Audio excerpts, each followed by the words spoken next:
नमो भगवते वासुदेवाय नमः। ओम नमो नारायणाय नमः। ओम नमो भगवते वासुदेवाय कृष्णाय नमो नमः। जय श्री कृष्ण, जय श्री कृष्ण, जय श्री कृष्ण। विष्णु भगवान का किसी भी रूप में पूजन मानव मात्र की समस्त मनोकामनाओं की पूर्ति करता है। तो बंधुजनों, आज हम फाल्गुन मास के शुक्ल पक्ष की एकादशी आमलकी एकादशी व्रत की कथा सुनेंगे। तो चलिए कथा प्रारंभ करते हैं। बोलिए जय श्री कृष्ण, जय श्री कृष्ण, जय श्री कृष्ण। युधिष्ठिर ने भगवान श्री कृष्ण से कहा कि हे श्री कृष्ण, मुझे फाल्गुन मास के शुक्ल पक्ष की एकादशी का नाम और महात्म्य बताने की कृपा कीजिए। भगवान श्री कृष्ण बोले कि हे महाभाग धर्मनंदन युधिष्ठिर, फाल्गुन मास के शुक्ल पक्ष की एकादशी का नाम आमलकी है। इसका पवित्र व्रत विष्णु लोक की प्राप्ति कराने वाला है। राजा मानधाता ने भी महात्मा वशिष्ठ जी से इसी प्रकार का प्रश्न पूछा था, जिसके जवाब में वशिष्ठ जी ने कहा था कि युधिष्ठिर, भगवान विष्णु के थूकने पर उनके मुख से चंद्रमा के समान कांतिमान एक बिंदु प्रकट होकर पृथ्वी पर गिरा। उसी से आमलक आंवले का महान वृक्ष उत्पन्न हुआ, जो सभी वृक्षों का आदिभूत कहलाता है। इसी समय प्रजा की सृष्टि करने के लिए भगवान श्री हरि विष्णु ने ब्रह्मा जी को उत्पन्न किया और ब्रह्मा जी ने देवता, दानव, गंधर्व, यक्ष, राक्षस, नाग तथा निर्मल अंतःकरण करने वाले महर्षियों को जन्म दिया। उनमें से देवता और ऋषि उस स्थान पर आए जहाँ विष्णु प्रिय आमलक का वृक्ष था। युधिष्ठिर उसे देखकर देवताओं को बड़ा विस्मय हुआ, क्योंकि उस वृक्ष के बारे में वे नहीं जानते थे। उन्हें इस प्रकार विस्मित देख आकाशवाणी हुई कि हे महर्षियों, यह सर्वश्रेष्ठ आमलक का वृक्ष है, जो भगवान श्री हरि विष्णु को प्रिय है। इसके स्मरण मात्र से गौदान का फल मिलता है। स्पर्श करने से इससे दोगुना और फल भक्षण करने से तिगुना पुण्य प्राप्त होता है। यह सब पापों को हरने वाला वैष्णव वृक्ष है। इसके मूल में श्री हरि विष्णु, इसके ऊपर ब्रह्मा, स्कंध में परमेश्वर भगवान रुद्र, शाखाओं में मुनि, टहनियों में देवता, पत्तों में वसु, फूलों में मरुदग्नि तथा फलों में समस्त प्रजापति वास करते हैं। आमलक सर्वदेवमय है, अतः विष्णु भक्त पुरुषों के लिए यह परम पूज्य है।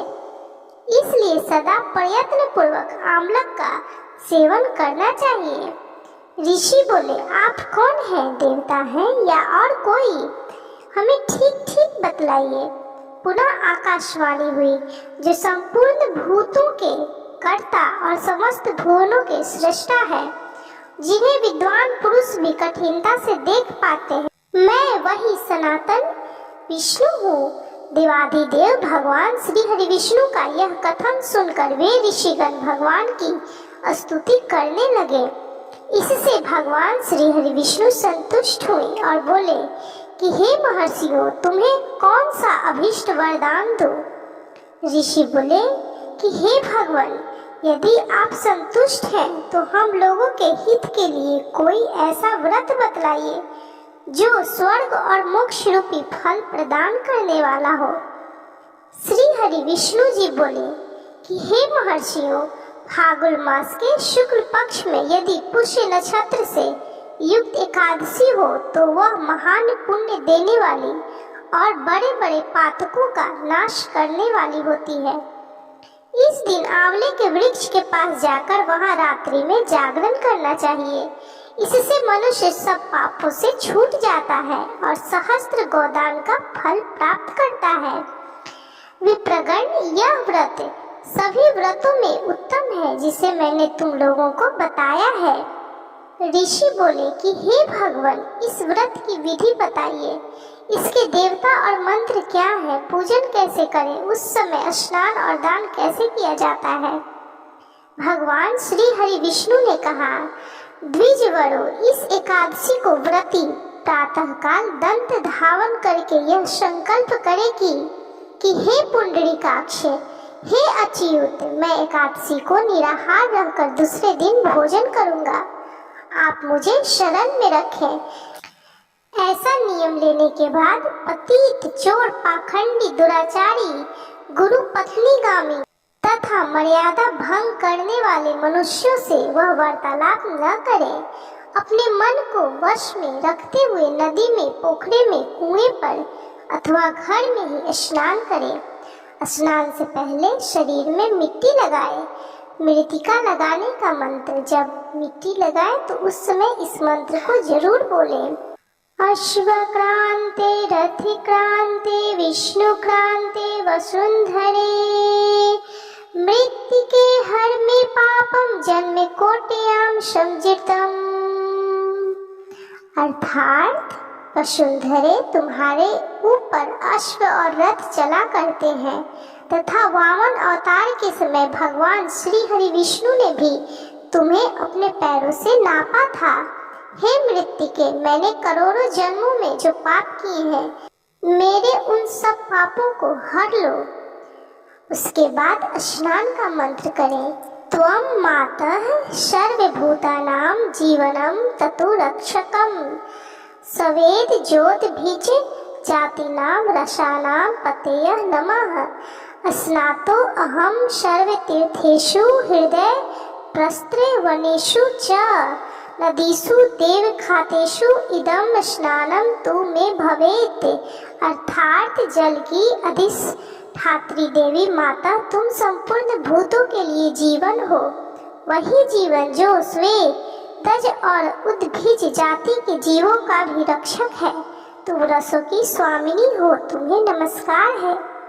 आज मैं संपूर्ण तीर्थों, कुंड और झरनों, नदियों और देव संबंधी सरोवरों में स्नान कर चुका।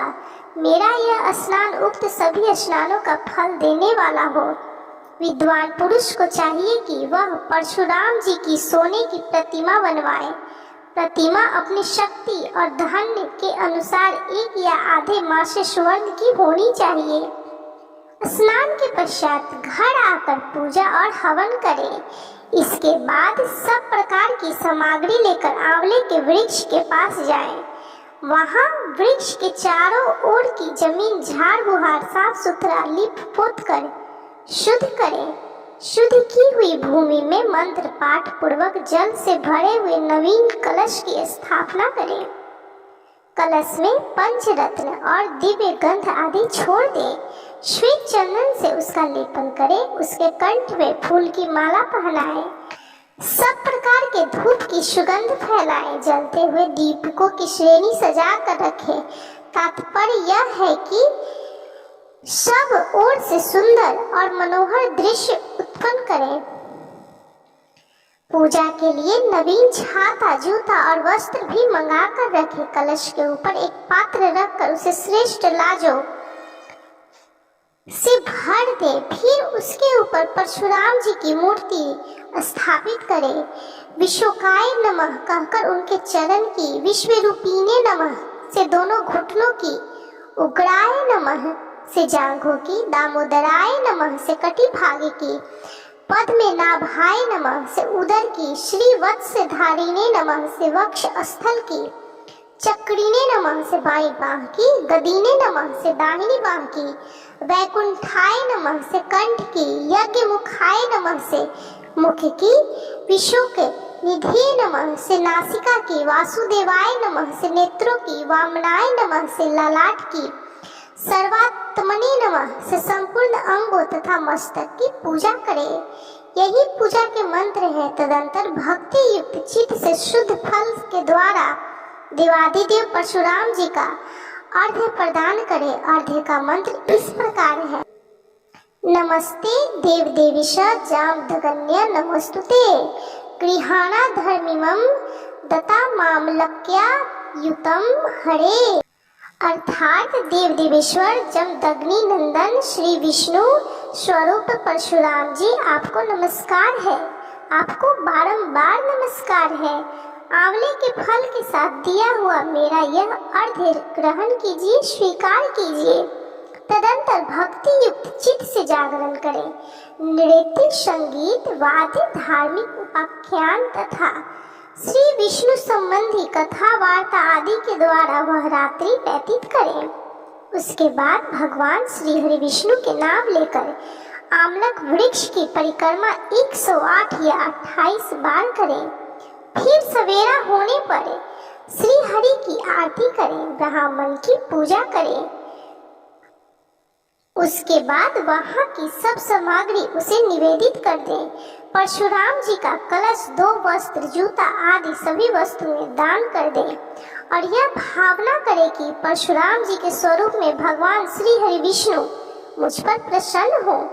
तत्पश्चात आमलक का स्पर्श करके उसकी प्रदक्षिणा करें और स्नान करने के बाद विधि पूर्वक ब्राह्मणों को भोजन कराएं। तदंतर कुटुंबियों के साथ बैठकर स्वयं भी भोजन करें। संपूर्ण तीर्थों के सेवन से जो पुण्य फल प्राप्त होता है तथा सब प्रकार के दान देने से जो फल मिलता है वह सब उपयुक्त विधि के पालन से सुलभ होता है।